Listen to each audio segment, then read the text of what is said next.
Xo'p, boya user role deb aytdik. Mana shu user role'ga ham bir sidrat to'xtalishni niyat qildik.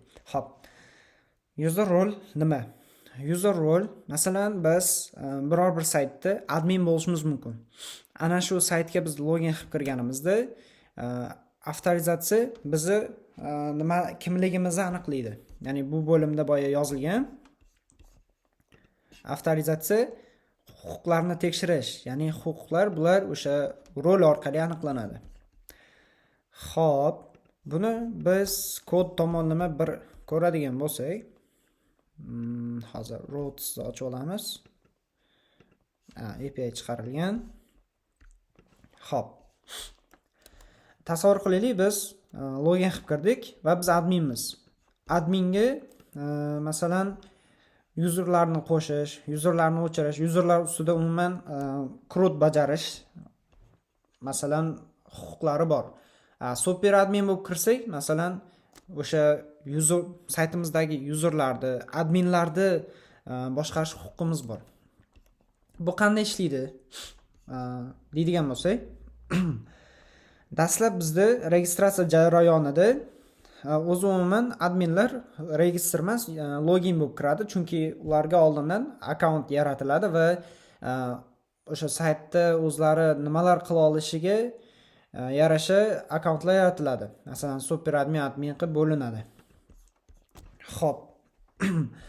Buni bazaviy strukturaviy tomondan ko'radigan bo'lsak, ancha tushunarli bo'ladi. Tasavvur qilamiz, bitta userimiz registratsiya qilib kirdi. Masalan, super admin name bilan bitta user register bo'lib kirdi. Kirgandan so'ng uni rol ID'si 1 ekan. Ya'ni avtorizatsiyadan o'tdi, undagi huquqlar mana shu rol ID'ga qarab bo'ladi. Rol ID table'imizni ochamiz. Rol ID table'da super admin degan rollarimiz bor. Super admin, employee, ya'ni oddiy user, company admin. Bu misolimizdagi super admin name'li userimiz rol ID'si 1, ya'ni birinchi super adminga bog'langan ekan. Xo'p, rolda o'zi kifoyami? Yo'q. Endi kichkina saytlarda bo'lishi mumkin. Masalan, roliga qarab turib, uni huquqlarini yozib ketishimiz mumkin. Lekin, masalan, tasavvur qilaylik, bitta adminda user qo'shish borda, uni o'chirish yo'q. Bitta adminda uni o'chirish bor, lekin uni qo'sha olmaydi yangi user. Ana shu joyda bizga permission degan table yordam keladi. Permission nima qiladi? Permission mana bu yerda ko'rishimiz mumkin. Permission har bitta API route yoki web route farqi yo'q. Har bittasiga middleware'da tekshiruv qo'yadi.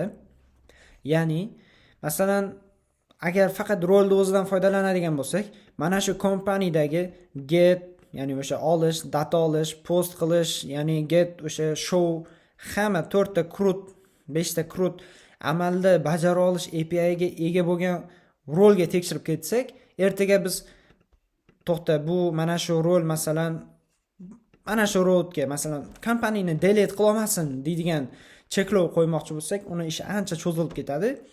Shu paytda bizda permission yordamga keladi. Permission bu rolni tashkil etuvchi vosita, ya'ni permissionlardan rol yaratiladi. Masalan, ko'rishimiz mumkin. Hozir bu rolimiz super admin. Xo'p, rol userimiz bu yoqda bog'lanyapti, ya'ni pivot table hisoblanadi bu. Rol bilan userni 3-table bog'layapti. Bular ikkalasi bir-biriga bog'lanib, 3-table bularni jamlab turibdi. Ya'ni birinchi userga rol ID 1. Xo'p, permission qanday bog'lanadi? Permission, dastlab permissions o'zi table'ni ko'radigan bo'lsak, permissions table'da nimalar bor? O'sha permissionlar bor. Masalan, bu yoqdagi company delete yoki company edit, company show barchasi bu yerda table'da bor. Men Laravel Spyter'da qilganman buni. Bu yoqda komandada yangi permission qo'shilsa, create permission orqali bu render bo'ladi, yoziladi database ga. Xo'p, permission role. Permissionlar rollarni tashkil qiladi dedik. Permissionlardan rollar tashkil topadi va ular bog'lanish orqali tashkil topadi.